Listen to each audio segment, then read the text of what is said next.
Yeah, that's good. Thank you. Hi. So I actually have a confession to make. Um, yeah, my name is Anna, you knew that. But the confession is that I think measurements and numbers can be quite boring. I'm sorry, but it's true.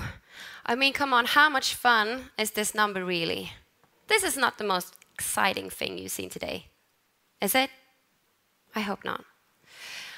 So why, if I think it's boring, why have we worked so hard to put it on our package, and why am I here talking to you today about it? Well, it has its reasons in something far beyond the theme of this session or the whole conference, in fact.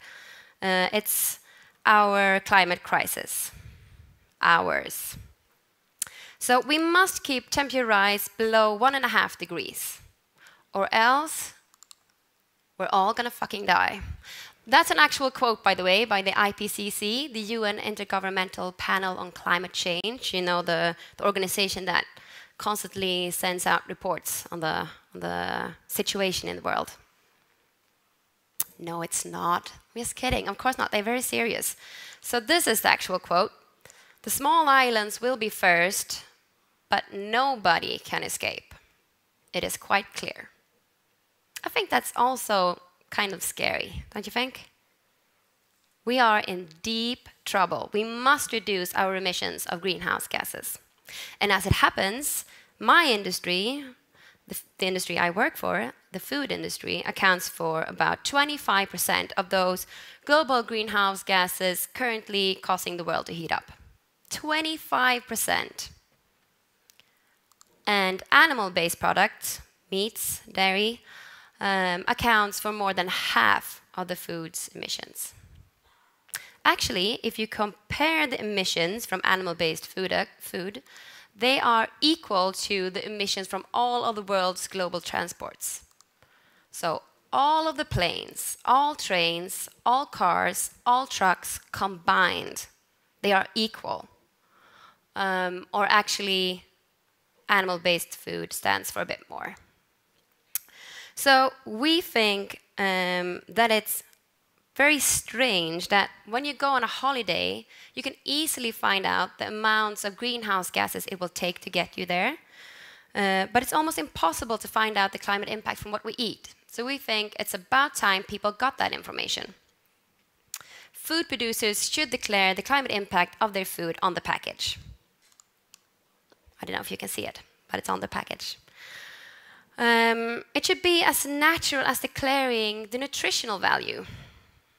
It should be mandatory, just like the nutritional value, so that that transparency will make companies in the food industry take responsibility for their climate impact.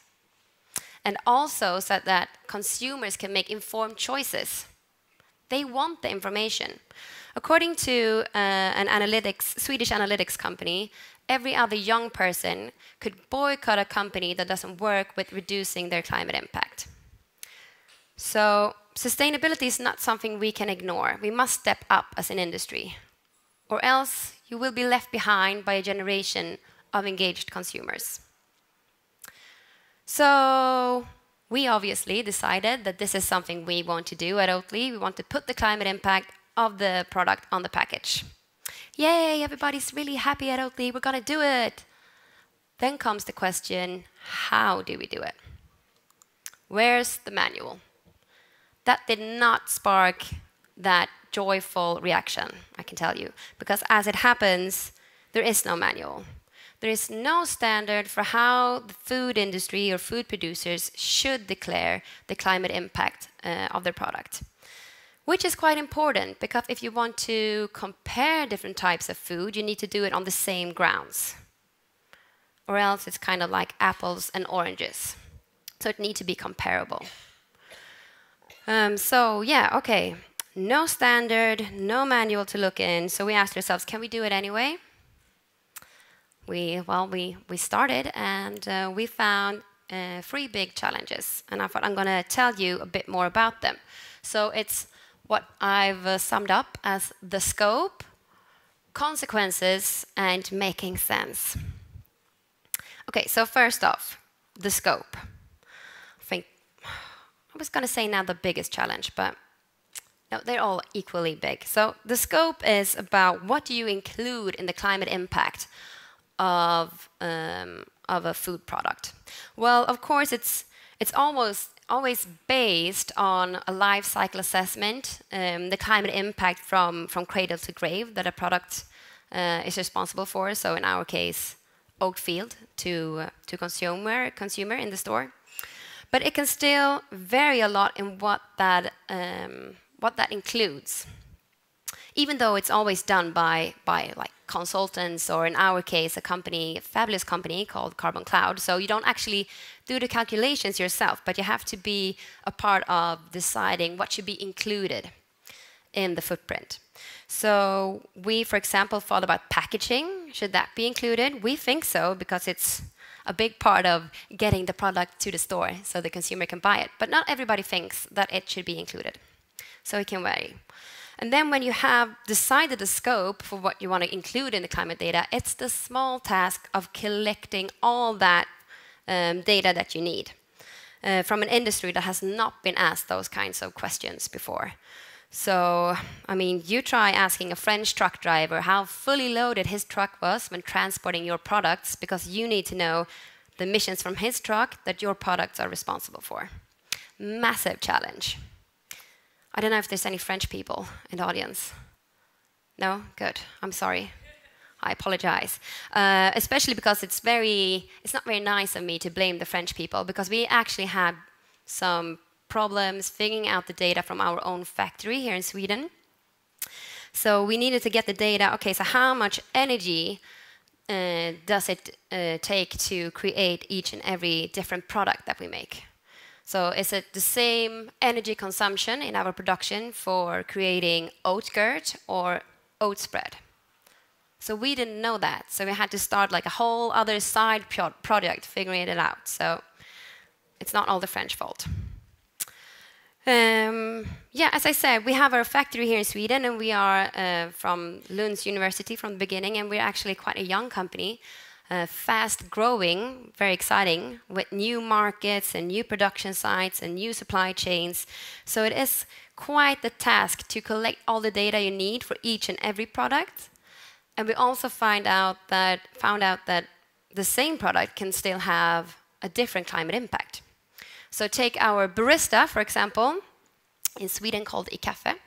Its climate footprint in Sweden is 0.30, and in the UK it is 0.44, and in Germany it's 0.42.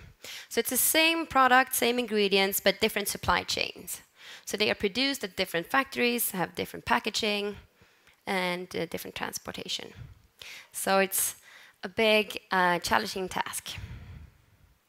Then, after getting to know this challenge, we had to think about the consequences of putting your climate impact out there. So if you're going to put bold statements, or in our case, numbers, on the package, you must live up to them. It kind of forces you to walk the talk. That's scary. Can we do it? And in the lack of a standard, and this is our way of doing it, the way we think is best, and I can back 100%, but in the lack of a standard, will people take our word for it? Will they question the numbers' credibility? So that sparked a lot of discussions internally. It's a risk. Is it worth it? Let somebody else do it. Because people can always find things that aren't perfect. Of course they could. Almost nothing is perfect, maybe except for this view. But nothing is perfect because things change. And that's okay.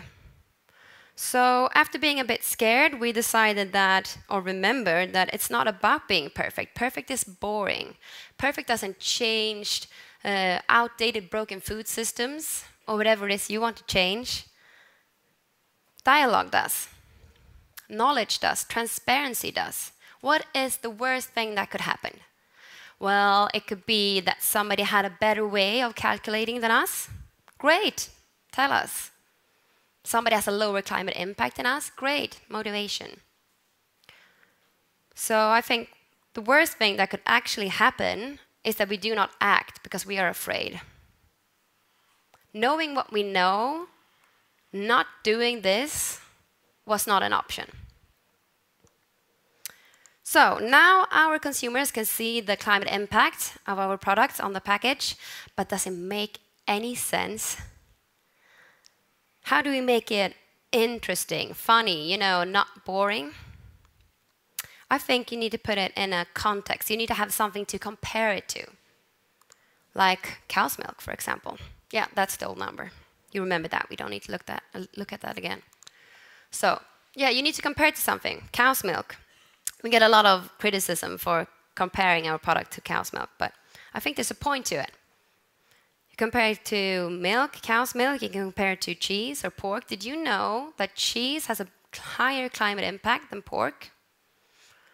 I'm not saying that because I want you to go home and have a big old bacon party.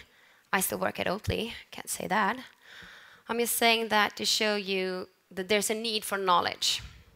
There's a need for something to compare it to put it in a context, make sense out of it. So no matter what your personal preferences is, I think it should be a consumer right to get the information about what you buy. So what could we do but start a campaign asking the industry to show us their numbers, asking the food industry to put their numbers on the table so we could make sense out of these numbers and have something to compare to. And I think the response was pretty good. Actually, we had some companies contacting us, asking how we did it, and we talked about challenges, so hopefully we will see some more numbers soon on the package.